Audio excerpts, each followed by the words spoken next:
अस्सलाम वालेकुम स्टूडेंट्स, कैसे हैं आप सब? स्टूडेंट्स, इस वीडियो में हम चैप्टर नंबर 7 के एमसीक्यू सॉल्व करने वाले हैं। जितने भी पास पेपर्स में आए हैं ऑल पंजाब बोर्ड्स 2011 से लेकर 2022 तक, जो भी इंपॉर्टेंट एमसीक्यूज हैं हम इंशाल्लाह इस वीडियो में कवर करने वाले हैं। इससे पहले मैं आप लोगों को चैप्टर नंबर 7 करवा चुका हूँ। इसके जो सारे शॉर्ट क्वेश्चंस हैं स्कीम के अकॉर्डिंग उसकी तैयारी करवा चुका हूँ।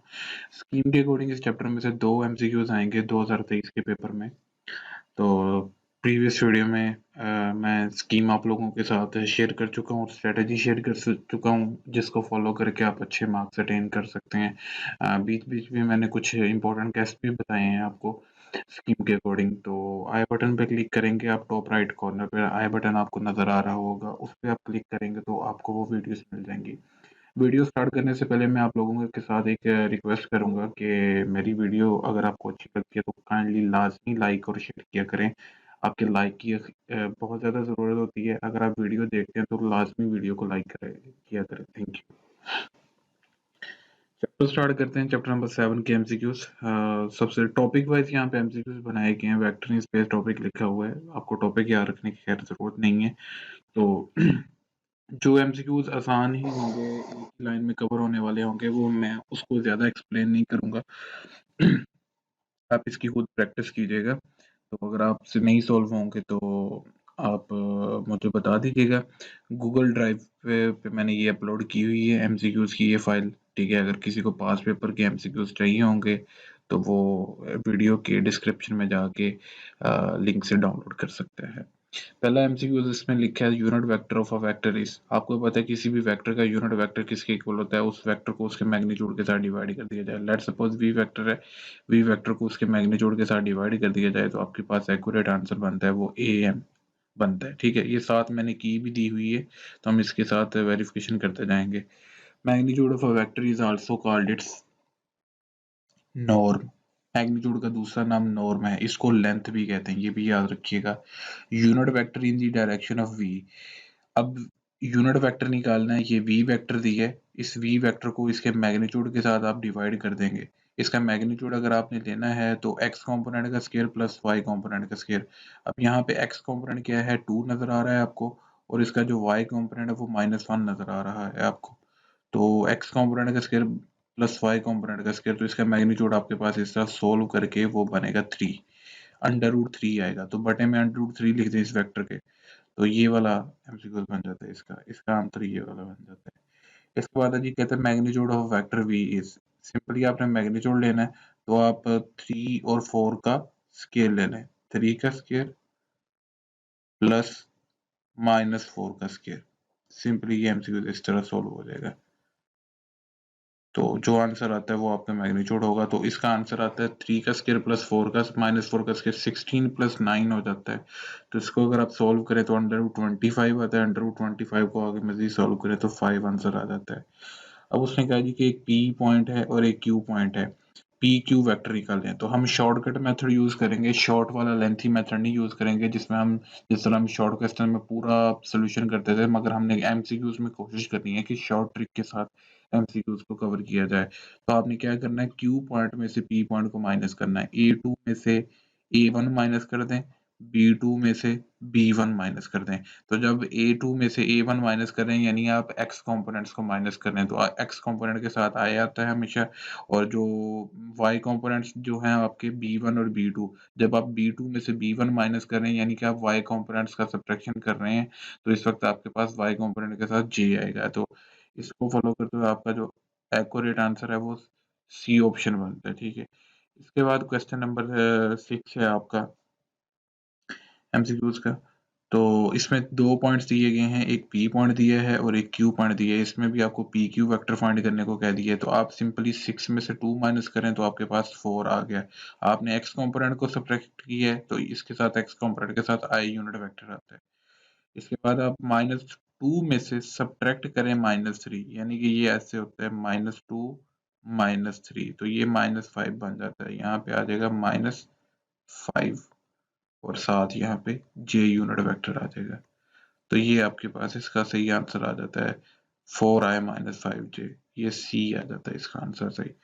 अब यहाँ पे 7वां एमसीक्यूज है, इसमें वी वेक्टर आपको दिया है, इसका आपने मैग्नीट्यूड फाइंड करना है। मैग्नीट्यूड फाइंड करने के लिए आपने सिंपली क्या करना है, 2 का स्क्वायर प्लस अंडर रूट 5 का स्क्वायर। क्योंकि यहाँ पे जो y कंपोनेंट है वो अंडर रूट 5 है, तो आप जब अंडर रूट 5 का स्केयर लेंगे तो वो जो आपका स्केयर होगा वो स्केयर रूट से क्या हो जाएगा, कैंसिल आउट हो जाएगा। यहाँ पे स्केयर आएगा, स्केयर रूट से कैंसिल आउट हो जाएगा, तो आपके पास आंसर आ जाएगा 4 + 5, तो ये 9 बन जाएगा। 9 का आप मजीद अंडर रूट सोल्व करें तो आपके पास 3 आंसर हो जाता है। तो इसका जो एक्यूरेट आंसर होगा वो 3 होगा।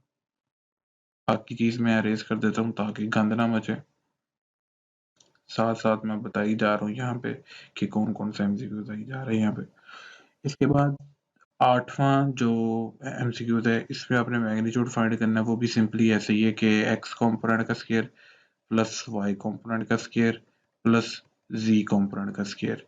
ये एक्स कंपोनेंट 2 था, उसका स्क्वायर आ गया, -3 आ गया है, -3 का स्क्वायर आ जाएगा आपके पास।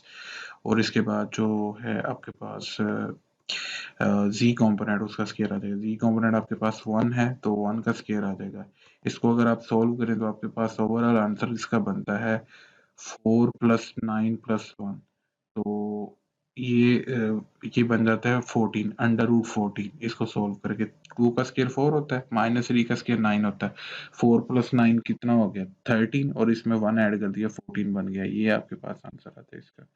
इसके बाद है unit vector of 2y + j। इसका यूनिट वेक्टर आपने फाइंड करना है, तो इस यूनिट वेक्टर फाइंड करने के लिए इस वेक्टर को इसके मैग्नीट्यूड के साथ डिवाइड कर दें, यानी 2y + j का मैग्नीट्यूड चाहिए। तो सिंपली अगर आप देखें तो अंडर रूट में 2 का स्क्वायर आएगा, ठीक है, प्लस ये जो y कंपोनेंट 1 है उसका स्क्वायर आएगा, 1 का स्क्वायर, तो ये आपके पास आ जाएगा अंडर रूट 5 आंसर आ जाएगा आपके पास।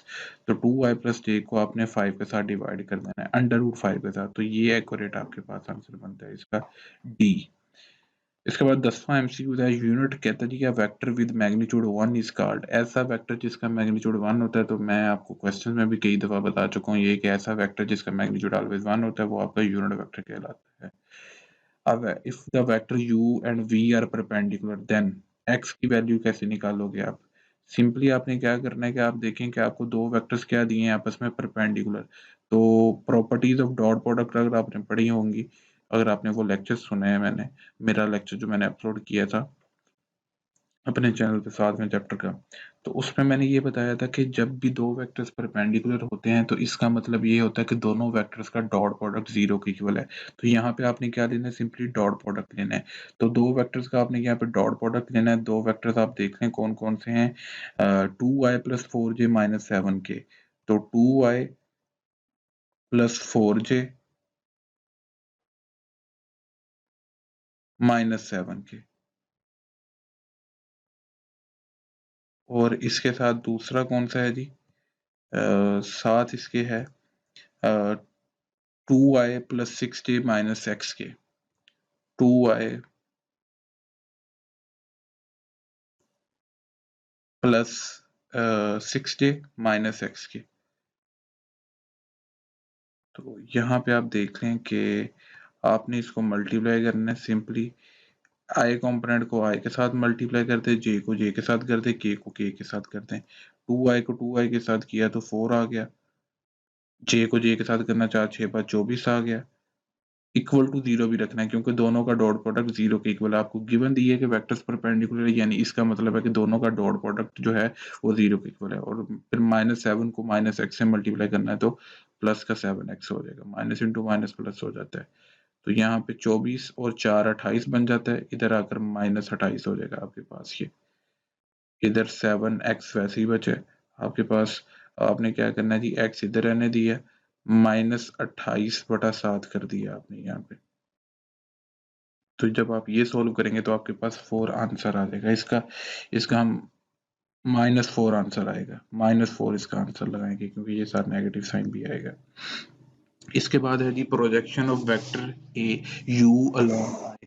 प्रोजेक्शन आपने कैसे फाइंड करनी है, जिस दो वेक्टर्स का जिक्र होगा u और i का, तो आपने u डॉट i करना है, और जिसके अलोंग आपने प्रोजेक्शन फाइंड करनी है उसी वेक्टर के मैग्नीट्यूड के साथ डिवाइड कर देना है। आपने i के अलोंग प्रोजेक्शन फाइंड करनी है तो यहाँ पे i के यूनिट आई के मैग्नीट्यूड के साथ आपने यहाँ पे डिवाइड कर दिया। आपको पता है आई है यूनिट वेक्टर, तो यूनिट वेक्टर का मैग्नीट्यूड ऑलवेज 1 होता है, तो बटे में तो 1 आ जाएगा।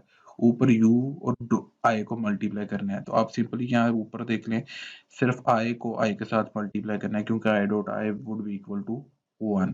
तो यहाँ पे ए आई है और यहाँ पे 1 आई है, तो a को 1 से मल्टीप्लाई किया तो ऊपर सिंपली मल्टीप्लाई करके a आ जाएगा। a over 1 would be equal to a, तो इसका सही आंसर आता है a। इसके बाद है जी 13 एमसीक्यूज। कहता है अगर a और b दोनों ऑपोजिटली डायरेक्शन में है, तो इसका मतलब है दोनों का जो डॉट प्रोडक्ट होगा वो किसके इक्वल आएगा, माइनस ए बी के, क्योंकि a और b दोनों ऑपोजिटली डायरेक्शन में है। मैंने प्रॉपर्टीज में ये चीज बताई हुई है, यानी कि अगर दो वेक्टर आपस में ऑपोजिट डायरेक्शन में है तो इसका मतलब वो दोनों एंटी पैरेलल हैं। तो एंटी पैरेलल के केस में एंगल कितना बनता होता है, 180 डिग्री का। तो जब आप डॉट प्रोडक्ट का फार्मूला अगर आप यूज करें, आपको डॉट प्रोडक्ट का फार्मूला पता है, ए डॉट बी इक्वल होता है जी A vector dot B vector. किसके इक्वल होता है, डॉट प्रोडक्ट के फार्मूला के according, A magnitude B magnitude cos theta. A magnitude B magnitude और कोस थीटा। थीटा वो एंगल है जो दो वेक्टर्स के दरमियान बन रहा है। अब मैंने आपको डायग्राम से फिगर से यहाँ से बताया है कि ए और बी की डायरेक्शन ऑपोजिट है, यानी 180 डिग्री के एंगल बन रहा है, तो आप cos 180 यहाँ पे यूज करें। जब आप इसको सोल्व करेंगे cos 180 करेंगे तो ये नेगेटिव आ जाएगा, -1 इसका आंसर आएगा। तो ओवरऑल इसका आंसर आ जाएगा माइनस ए बी। मैग्नीट्यूड को दो तरीकों से जाहिर करते हैं, अगर या तो मोड यूज कर लें, अगर आपने मोड नहीं यूज करना तो फिर ये जो लाइन है जो वेक्टर को रिप्रेजेंट कर रही है वो भी रिमूव कर दे, सिंपली ए बी लिख दें, तो ये वेक्टर्स के मैग्नीट्यूड को जाहिर कर रही है, तो माइनस ए बी की इक्वल आती है ये चीज। इस तरह की इस एमसीक्यूज का जो आंसर बनता है वो माइनस ए बी बनता है। अब 14वां एमसीक्यूज है, उसमें इसमें क्या है जी, the magnitude of dot and cross product of two vectors are 1 and 1, then the angle between the vector is. इसका मतलब है कि वो कह रहे जी कि मैग्नीट्यूड है डॉट और क्रॉस प्रोडक्ट का, दो वेक्टर्स हैं उनका डॉट प्रोडक्ट लेना है आपने और उनका क्रॉस प्रोडक्ट लेना है। दोनों का जो मैग्नीट्यूड है वो 1 1 के इक्वल है, सेम मैग्नीट्यूड है। इसका मतलब उनके दरमियान एंगल कितना बन रहा है, तो इसका मतलब है कि उन दोनों वेक्टर्स के दरमियान जो एंगल बन रहा है तो वो आ रहा है यहाँ पे 45 डिग्री का।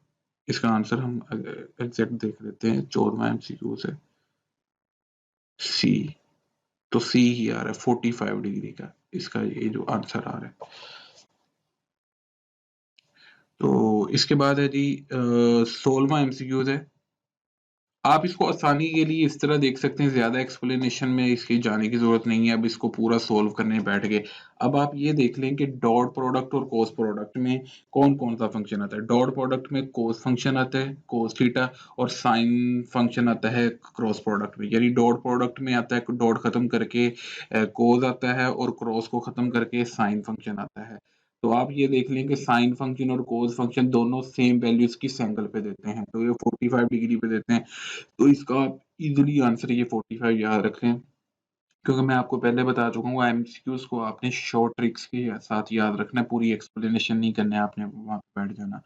अब अगली चीज है कि कहता है alpha beta gamma are the direction angles of the vector, then cos square alpha plus cos square beta plus sine cos square gamma is equal to 1। ये आपके पूरा थ्योरम प्रूव पड़ा है आपके टेक्स्ट बुक पे। आप अगर 7.2 एक्सरसाइज निकालेंगे, 7.1 और 7.2 एक्सरसाइज की थ्योरी के दरमियान ये एमसीक्यूज पढ़ा होगा। मैं साथ बुक भी ओपन कर लेता हूँ ताकि आप लोगों को साथ बताता चलूँ कि ये कहाँ-कहाँ से एमसीक्यूज आपको दिया गया है, तो ताकि आपको आइडिया हो जाए कि कहाँ-कहाँ से एमसीक्यूज आए हैं। बुक आप लोगों की बुक किधर है? बुक निकाल लेते हैं जी आपकी।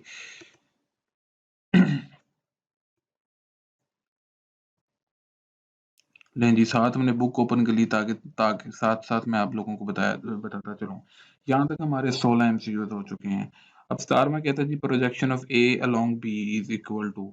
आपने सिंपली इसमें ए डॉट बी करना है ऊपर, डॉट प्रोडक्ट लेना है दोनों वेक्टर्स का, और नीचे आपने क्या करना है कि जिस वेक्टर के अलोंग आप प्रोजेक्शन फाइंड कर रहे हो, बी के अलोंग प्रोजेक्शन फाइंड कर रहे हो, तो बी के मैग्नीट्यूड के साथ आपने सिंपली डिवाइड कर देना है।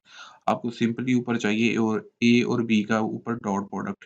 तो यहाँ पे ये देखें, ये आई माइनस के है और यहाँ पे जे प्लस के है, तो सिंपली ये देखें इधर आई है और इधर आई नहीं है, तो आई को आई से ही मल्टीप्लाई करना था, तो आई मल्टीप्लिकेशन नहीं हो सकती।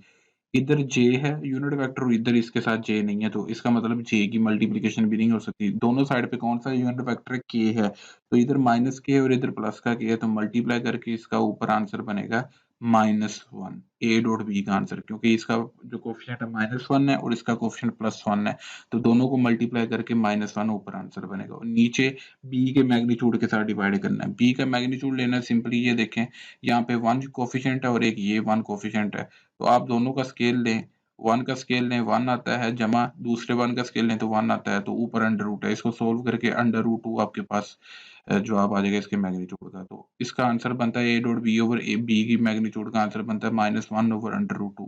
तो ये वाला इसका ऐसे ही एमसीक्यू बनता है स्टार में का।